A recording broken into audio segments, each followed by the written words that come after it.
Chelsea, Man United, Man City are all in for Morgan Rodgers. They've all got Champions League next season. If you're Morgan Rodgers, where are you looking to go out of those three? He's one of the best players this season. Everyone is raving about how great this kid is and how he will be. He's 23, not even anywhere near his prime yet. We don't even know how good this kid really could be. If he comes to Chelsea, he'll settle everything. He'll slot in straight away. Does the signing of Morgan Rodgers suddenly change people's opinions from looking at Chelsea as, they're looking on a downward trajectory or just a club trying to make top 5 Champions League football, to put your drink down, put your beers down? That is whoa, that's a moment. Right, so every week, my friend, we come in here and we give our transfer latest news, and we've talked about Julian Alvarez and Jude Bellingham and, all these other players, Osimhen coming back. All of those just don't look really likely. I mean, it's nice to be linked with it. It makes it exciting for Chelsea fans, but as we have said, we don't think any of these are likely. I mean, Jude Bellingham to Chelsea, that's absolutely ridiculous. Julian Alvarez to Chelsea, why would he come there when Arsenal are interested in him and they actually need a quality number 9? But the reason why I'm saying that is that the person we're going to be talking about, there really is a lot of buzz. There's a lot of podcasters, a lot of news outlets, including Fabrizio Romano, saying that it's intensifying the possible transfer of Morgan Rodgers from Aston Villa to Chelsea. Right? We're not alone. I think that no matter what happens with Aston Villa, whether they make Champions League or not, even though he just signed a brand new contract in November last year, I do believe that he is on his way out. If Chelsea manage to make Champions League, I think that the Chelsea project can be appealing to Morgan Rodgers. Based on what I'm going to say right now, we're based in London. We still have a rich history of winning a lot of stuff, a lot of shit. Plus, his best friend, Cole Palmer, is probably tapping him up, saying, come to London. It's great here. Whether it is or not, that's what he's probably saying.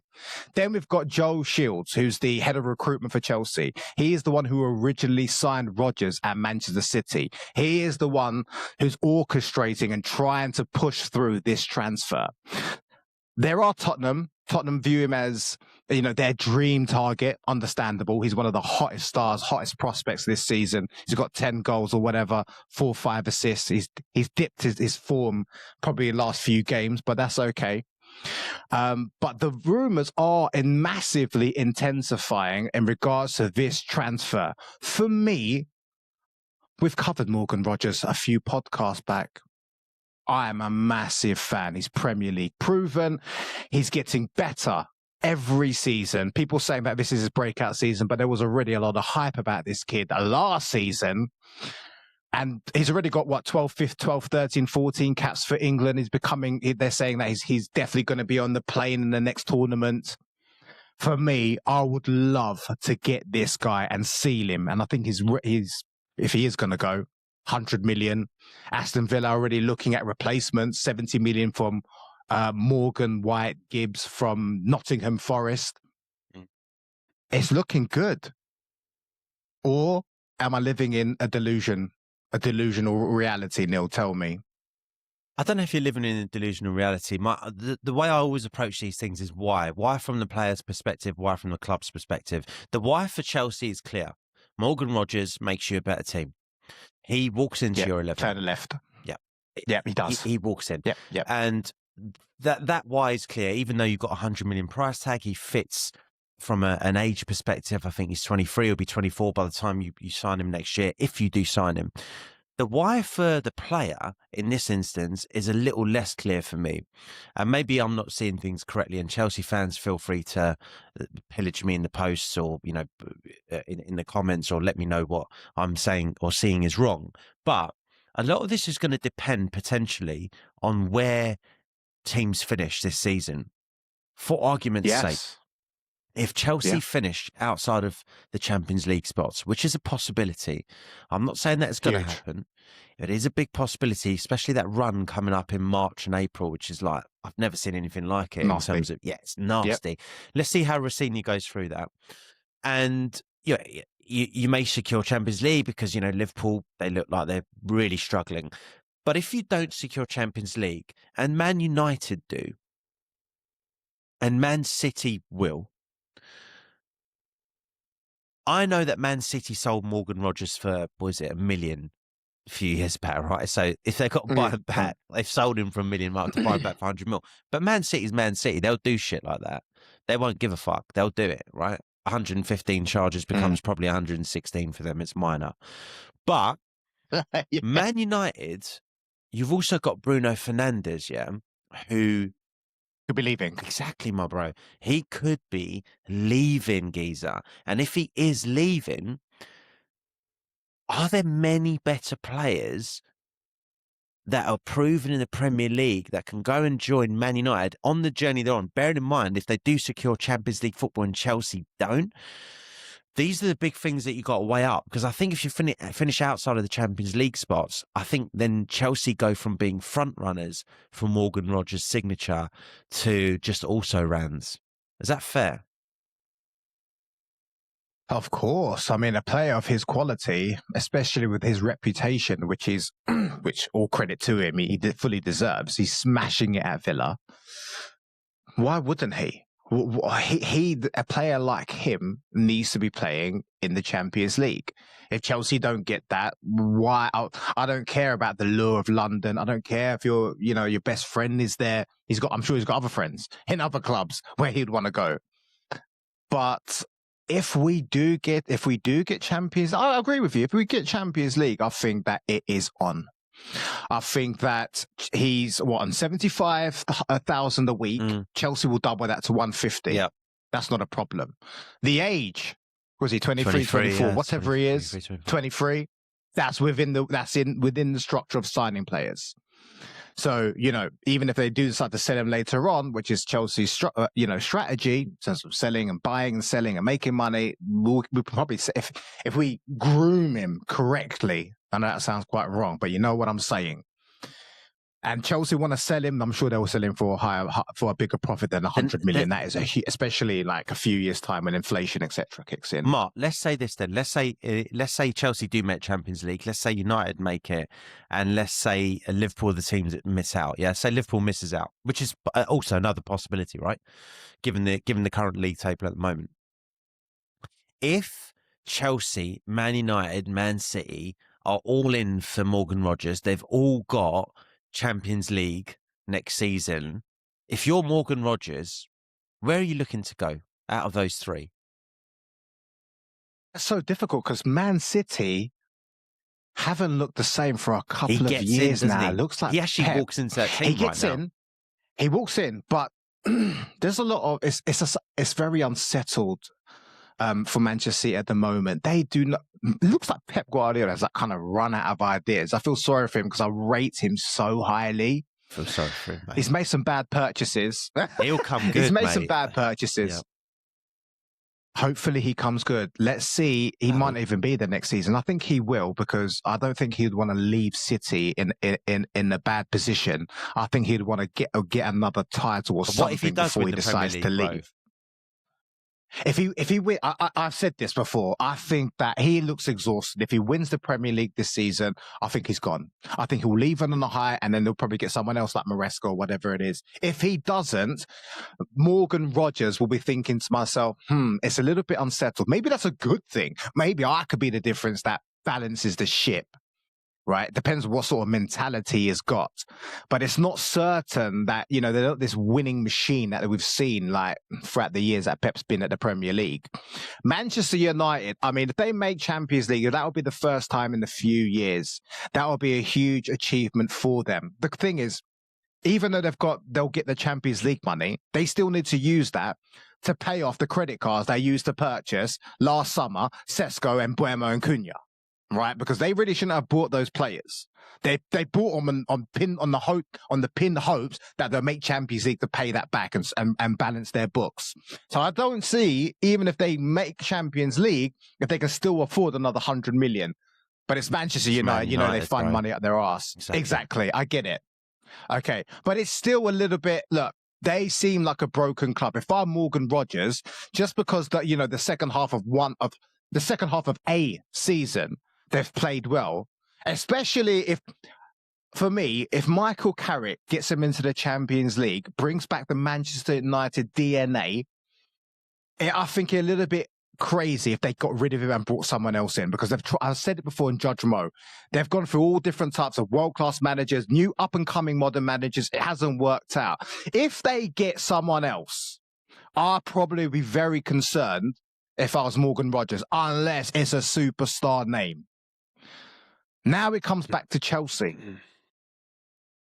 Would he want to play for Liam Rossiniere, he's got no credentials? Okay, a few games at Hull, a few games at Strasbourg.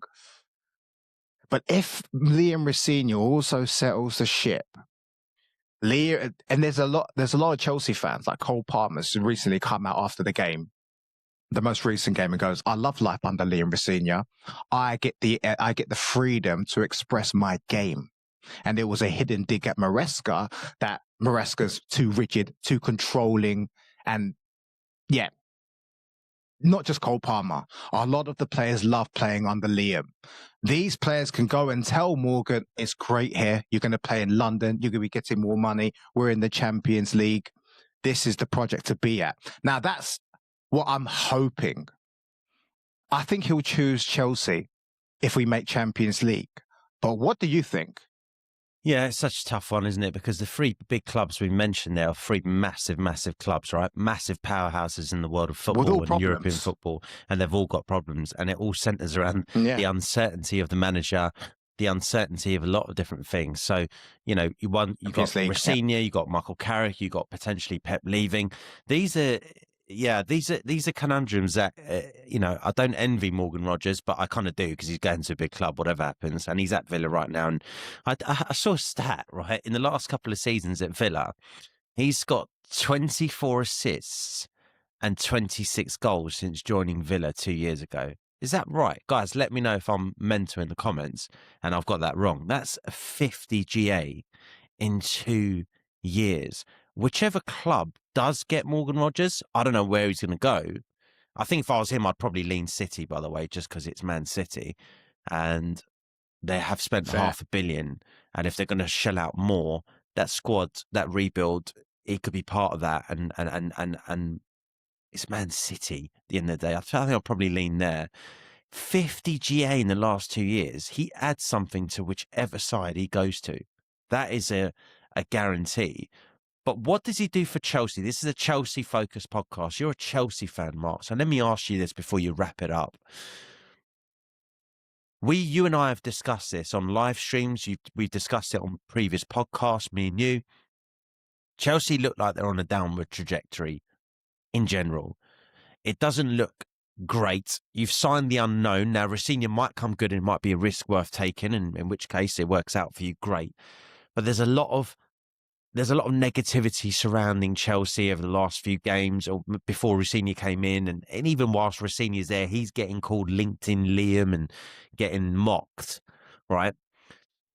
Yeah. Does the signing of Morgan Rodgers suddenly change people's opinions from looking at Chelsea as, they're looking on a downward trajectory or just a club trying to make top 5 Champions League football, to shit, put your drink down, put your beers down? That is whoa, that's a moment. They've just signed Morgan Rodgers. Chelsea are back. Absolutely. He's one of the best players this season. Everyone is raving about how great this kid is and how he will be. He's 23, not even anywhere near his prime yet. We don't even know how good this kid really could be. If he comes to Chelsea, he'll settle everything. He'll slot in straight away in the left-hand side. straight away. Pay us cover for the 10 whenever we need it. Durable. He's pretty much always available. Young, hungry, strong, skillful, aggressive. Liam Rossiniere has already given the green light, apparently, that he would like to sign Morgan Rodgers. It will be a massive improvement to Chelsea, and it will be considered a statement signing. Am I wrong? Think you might be right. Whether he's going to be the difference maker and propel Chelsea back into the conversation for titles rather than top 5 race, that remains to be seen. Guys, let us know in the comments what you think as well. Be super intrigued to see what you guys are saying. Mark, he's our Chelsea fan. He is the one that is saying Morgan Rodgers could be the statement signing. Do you agree with him? Do you think Chelsea, if they sign Morgan Rodgers, are back? And when I say back at the top table where, let's be honest, it's where Chelsea belong, isn't it? Let us know. Yeah, but hold on. I don't think it means that they're back at the top table. I think he is a player that we kind of need. He's kind of a luxury player. And the reason I say that is Chelsea still need holes in other positions first. Like our number 9, Liam Delap, my God, he actually could be sold. Joao Pedro, the last few games, it has been on excellent form. But we don't know. That form could change in next month or a couple of months or in next season. We still need a number 9. We still need a quality centre-back. I think that these are positions that Chelsea do need to prioritise. But the good thing is that there are a lot of heavy links. Fabrizio Romano with Morgan Rodgers. That will be an exciting signing, which you like to say. Guys, let us know in the comments, what do you think? Do you reckon this is likely? Because out of all the crap that Neil and I talk about transfers, you know, it is legitimate rumours. I get that, but are they realistically going to happen? I actually think this could happen. If the stars align, Chelsea make Champions League, Cole Palmer gets on the phone to Morgan saying, calm down, I think we could have a real superstar. Click this video right here, guys, for our next madness. We'll see you a lot there. You finished 7th. A little bit late, you prick.